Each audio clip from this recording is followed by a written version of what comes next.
Un air de salsa a flotté en mai à Bourgoin-Jallieu. Pendant plusieurs jours, Franck Berger a accueilli 5 cacaoicultrices afrodescendantes de Colombie dans le cadre d'un échange interculturel de savoir-faire initié par l'association Elite Chocolate, dont le chocolatier est l'un des membres fondateurs. C'est vraiment au sud de la Colombie. C'est une ville de pêcheurs, c'est un peuple afro, c'est des anciennes esclaves de Colombie.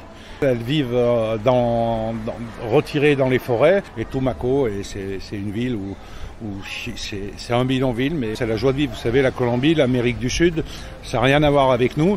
Nous, on est quand même assez froid. Et c'est vrai qu'elles ont fait l'animation dans le train. Pour le revenir, elles ont même dansé la salsa dans le train. Parce qu'elles ont vraiment ça dans la peau. La salsa, surtout à Tumaco, c'est la salsa choc, comme elle dit. Et c'est ce qu'il y a vraiment de bien. C'est le partage grâce au chocolat, grâce à leur coutume. Elles voient la ville, l'évolution, les magasins. Comme elles disent, quand elles rentrent dans une pâtisserie, une chocolaterie ici, elles disent, mais on dirait que les chocolats sont mis comme dans une bijouterie chez nous. Un séjour qui a respiré la joie de vivre, sans toutefois négliger le but premier de ce projet, transmettre à ces femmes l'art de la transformation du chocolat afin qu'elles dirigent leur propre atelier de fabrication. C'est ce que nous explique Grégory Lehert, le président de Elite Chocolate. On a lancé ce développement de projet avec transfert de connaissances et technologies pour les communautés ethniques qui n'ont pas accès, qui n'ont pas les moyens, qui n'ont pas le savoir-faire sur place. On a aussi 2 partenaires de coopération internationale qui nous ont aidés bien évidemment sur la partie financière là-bas. Mais c'est vrai qu'aujourd'hui, ça fait 2 ans qu'on autofinance toutes nos opérations. Il y a un conseiller communautaire afro donc qui gère toute la partie afro-descendante colombienne.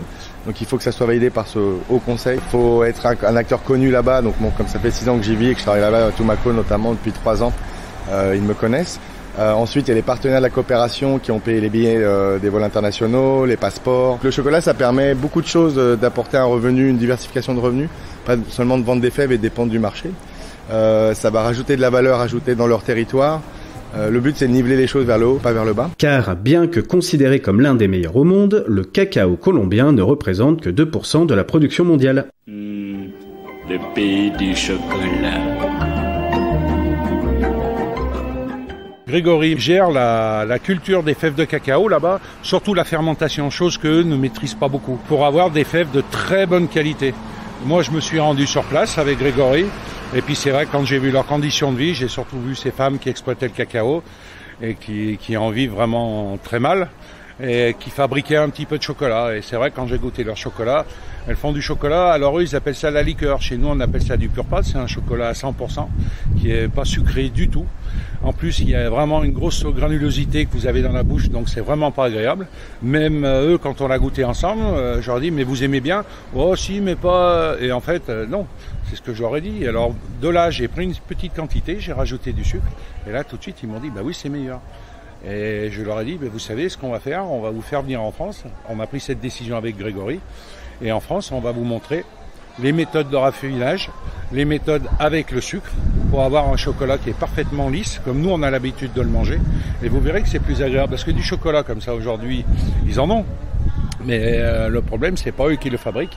Et la plupart du chocolat qu'il y a, en fait, il est fabriqué industriellement par des gros groupes. Et le pire, c'est que c'est du chocolat qui vient d'Afrique. C'est pas de la fève colombienne. Donc c'est pour ça que nous, on voudrait vraiment, logiquement, qu'eux mettent en avant leurs produits et qu'ils puissent arriver à vendre leurs produits plutôt que faire venir des produits d'Afrique. Quand on voit où se trouve l'Afrique par rapport à la Colombie, aujourd'hui, on parle d'éthique, on parle de sauver la planète.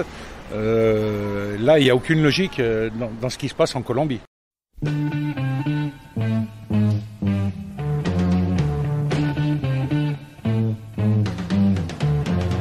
Un partage de connaissances et de savoir-faire qui permettra aux 2500 familles représentées par ces agricultrices de pouvoir vivre plus décemment de leur exploitation, mais aussi d'influer sur d'autres problématiques telles que la condition féminine ou la production de cocaïne.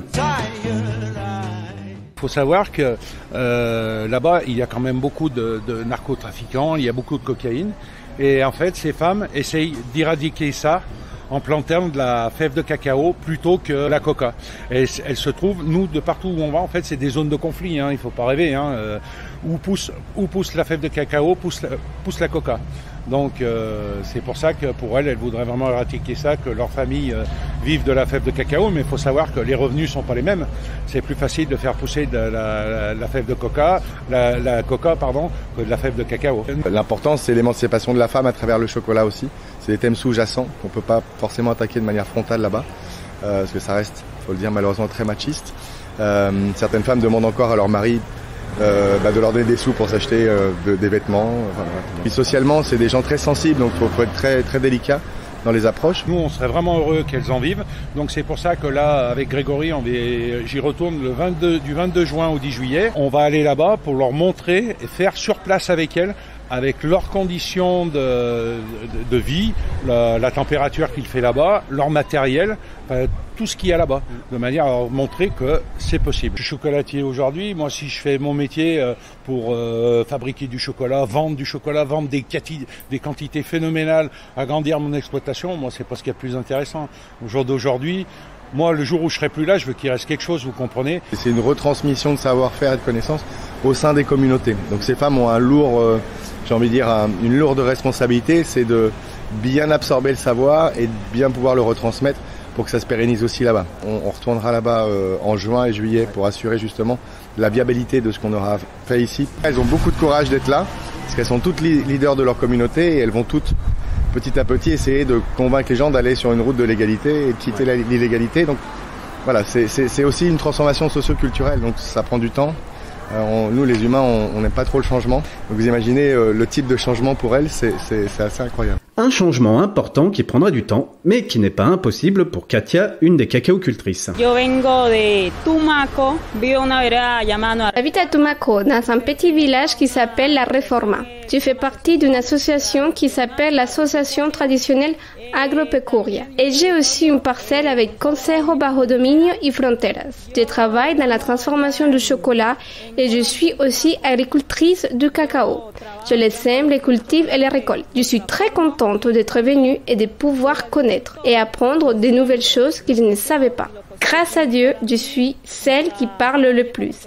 Et c'est pour cela que ma responsable m'a choisi pour venir ici afin de transmettre ces techniques et ainsi convaincre les autres. Avant de venir ici, j'ai dit à mes collègues qu'il faudra mettre en application tout ce qu'on a appris parce que c'est comme cela qu'on obtiendra le meilleur chocolat. Je demande à mon Dieu qu'on puisse réussir et il faut avoir foi dans le chocolat. Moi, je sais qu'on peut lui donner une qualité exceptionnelle et j'espère que le transfert d'informations enseignées ici ne sera pas trop difficile à appliquer en Colombie. Je pense qu'on pourra le faire. Cela ne va pas être facile et il faudra beaucoup de pratique, mais j'ai la foi dans notre réussite. On est toujours positif et actif. Le chocolat a un avenir. J'espère qu'on pourra apprendre encore plus. À 31 ans, mère célibataire avec 4 enfants, je suis forcée d'y croire. Grégory Lehurt a créé Lit Chocolate pour remettre l'humain au cœur des débats et compte bien consolider les actions de l'association créée en 2019 pour permettre à d'autres familles colombiennes de ne plus seulement survivre grâce au cacao. J'ai voyagé pendant 6 ans dans tout le pays pour trouver les bons points d'origine. Ça m'a pris beaucoup de temps de m'insérer et d'être intégré dans les communautés ethniques parce que c'est assez compliqué. Donc là on a créé 4 points d'origine, donc une filière courte éthique intégrée, pas d'intermédiation, ça aussi c'est important, et forcément un cacao de qualité. Donc j'ai une société là-bas qui fait tous les accompagnements en plantation, donc je travaille beaucoup sur la partie production. Et là mon rôle ça va être aussi, en étant ici, parce que à 8000 km c'est un petit peu plus compliqué, d'aller chercher des partenaires, des subventions, parce que là on a passé le cap des 2 ans en plus, donc on peut répondre à des appels à projets, et puis de pérenniser ça, parce que finalement ces rapprochements et ces intégrations d'acteurs qui ne se voient jamais, qui ne se parlent très peu, alors que l'un approvisionne l'autre dans son métier, donc c'est assez fou qu'avec autant d'années de l'industrie chocolatière, il n'y ait pas eu encore d'intégration. Donc, ma mission de la Elite, c'est quand même celle-ci. J'ai un amour pour la Colombie très particulier, j'aime ce pays, j'aime ces gens, j'aime beaucoup de choses. Je suis moi-même marié à une femme colombienne. Je suis expert du cacao colombien, donc je connais bien les cacaos en général, surtout d'Amérique du Sud et d'Amérique centrale. Mais il y a tellement à faire en Colombie que l'idée c'est vraiment, on parle de 53 000 familles survivant avec le cacao. Donc il y a tellement à faire sur ce pays. Pour l'instant, vraiment, l'action se base sur la Colombie.